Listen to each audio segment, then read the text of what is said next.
Well, Coach, what were your thoughts when you found out you're going to be inducted?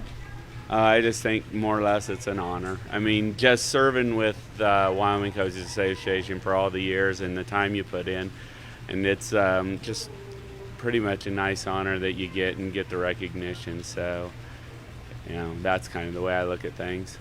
When you arrived in Gillette, I mean, what was the state of tennis there, and how did you get it to grow?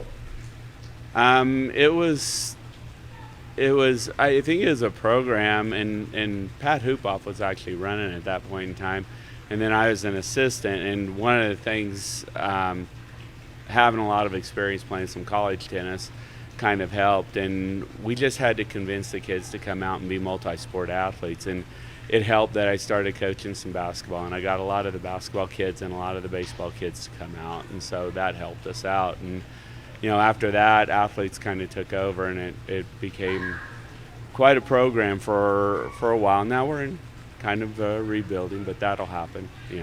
Changes happen. Has it helped that you have a very nice indoor facility to host state championships too? It does. We have a lot of people that sometimes utilize it. I don't think it's utilized as much as it could be, but it does benefit us, and playing in there is awesome because you never have bad weather. With so many academies and stuff like that, I mean, exactly what kind of coaching do young tennis players need at the high school level? I think they just really need to get out and, starting early is always nice, but you can start as a ninth grader, and just if you're committed to something and you'll spend a couple hours a day, it's going to make you a lot better. And like kids that have played baseball, kids that have played basketball, they already have the movement down. All they have to do is spend a little bit of time, and it'll be much better for them in the long run. Not only that, it's a transfer sport. To play tennis, you have to be in a stance. That's great for basketball. And it's the same in baseball. They have the hand-eye skills. They know where the ball's going, so they track well. So tennis is pretty easy for them.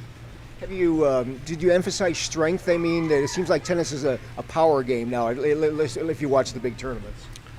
It looks like it, but the actual part of the game is really, it's really about placement, movement, your ability to stay calm and not overhit. If you look at our top three players in Roger and Novak and Rafa, they're all very consistent players. And they can hit the ball hard, but it's more about how they move the other person on the court, and they know what their shots are. So, yeah, the power game is one thing, but it's not really the true part of the game. Who's one of the best players you've coached up in Campbell County? Other than family members. Yeah, I would say probably Tanner Sandvik, who went on and he played in college. Him and Michael Cook were undefeated for 4 straight years as players. They were very good players. I had a number 1 singles play in Brandon Swan as far as the boys go.